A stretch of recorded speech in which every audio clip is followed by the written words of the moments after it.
What do you love? I know for me personally, I love feeling alive. And I feel the most alive when I'm creating, when I'm immersed in what I'm doing, when I can feel the wood of a paintbrush on my fingertips, or when I start my camera, or open a new book, or grab my tennis racket. I feel like all that matters is the now. So I ask you again, what do you love? If you're struggling to answer that question, I recommend reflecting upon your childhood. What did you love then? I know that for me personally, I've always been drawing. And sure, every bored fifth grader doodles in the corner of their notebook, but the thing is, when I began to draw, I lost myself. I felt present in the moment. So the thing is, if I love this feeling so much, why don't I draw more often? See, I come home from school, tired and hungry. All day in class I had thought about, fantasized even, coming home from school so that I could do what I wanted. In English, while tapping my feet, I thought of the painting I would do once I'm home. In chemistry, I would write music notes in the corner of my chemistry notebook, eager to come home and play it.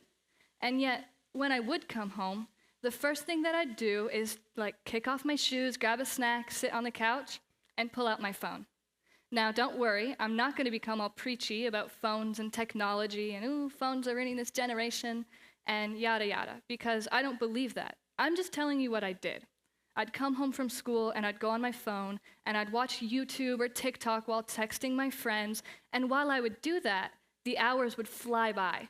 3:30 would turn to 5:30 like that, which is weird because I only watched 2 videos, right? Well, maybe just one more because I'm so tired and I need a brain break.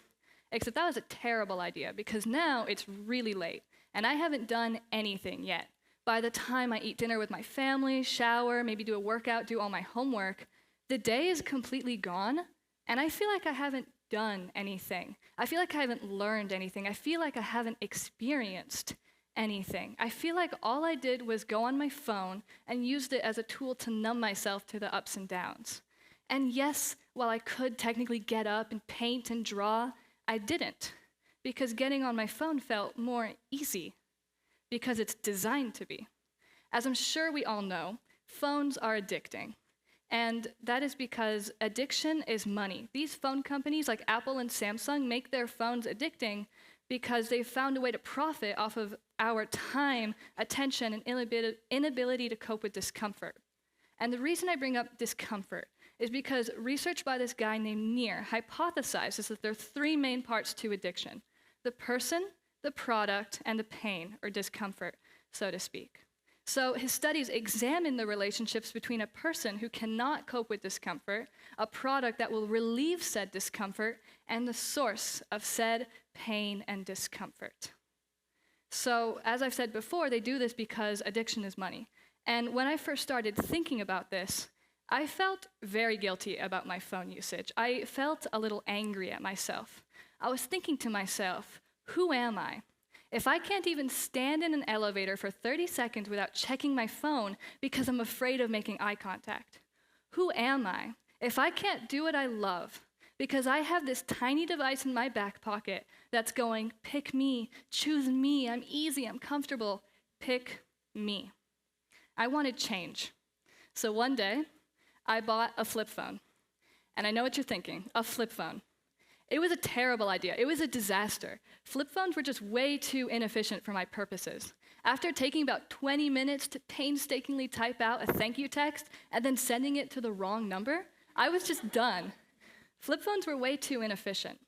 But I still needed a solution because I had this idealized life where I didn't have a phone, and in this life, when I would come home from school, I would do everything that I'd wanted, and even the things I didn't want. I'd clean my room, and I'd paint, and I'd feel so fulfilled and amazing, and I thought that this amazingness would all be possible the moment that I'd put away my phone and use a flip phone. Except it wasn't. See, even when I had a flip phone, I was just doing exactly what I did on my phone on my computer, because I still had access to the exact same things. But I can't just get rid of my computer because I actually really need that. My computer is important to my school and my everyday life. So this got me thinking. maybe, just maybe, I'm part of the problem too. See, I think I was looking at this issue all wrong. I think that this is a both-and situation where the problem is me and my phone. After all, there is a person and a product. So with this new mindset, I tried a new, more moderate solution, one that would target both the person and the product. See, I would try to turn off my phone as much as I could during the day. And when I would turn it on, I would think to myself, why am I using this? Am I using this to confirm an appointment, or am I using this just because I'm really bored right now? Because I'm in a Costco line that just doesn't seem to move, and I just really just don't want to be bored right now. And that is when I would try not to use it. Except this is really difficult. This kind of like mindfulness and like trying not to like go on your phone is so hard, and I'm not perfect. I dreaded and still dread trying to like not use my phone in these moments of fear or discomfort. But I tried to do it anyways because this was keeping me accountable, so I had to try.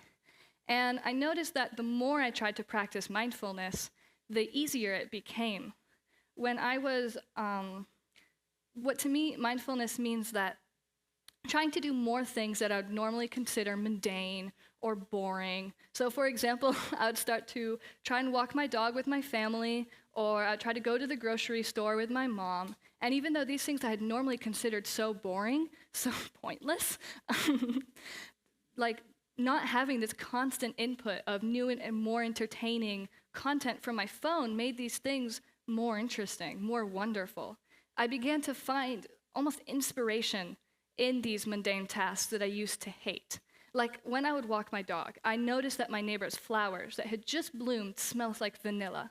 And at the tennis courts, I noticed that I could watch the clouds turn from yellow to pink to blue in like a span of minutes. And that's beautiful to me. So that's why I want to clarify that this isn't really about my phone. This is about connecting to what I love, to what we love. For me personally, my phone was in the way of that connection. But it wasn't the problem. It was a symptom rather than a cause. It represented my intolerance to the things that make us human, the boredom, the discomfort, the pain. But it also meant that I wasn't experiencing the full breadth of the human experience to its fullest extent. I wasn't feeling the happiness in the same way. I wasn't feeling the joy. I wasn't feeling the gratitude in the same way. So that's why I want you to ask yourself again, what do you love? And I want you to think to yourself, are you happy with the amount of time that you spend doing it? And when you do it, are you fully connected to it? See, whatever it may be, spending time with your significant other, painting, playing sports, listening to music, going for a swim in the ocean, whatever it may be, I want you to feel connected to it because I think that we need to have something that we love in life. It's easy to lose ourselves in our fears, in other people's ideas and opinions, and in all the content that we have online. But if we cannot connect to ourselves, what is to become of us as an individual, as a community, as a society? I think that's why it's so important to connect to whatever you do, to whatever you love, to the mundane and to the extraordinary. So I ask you one more time, what do you love?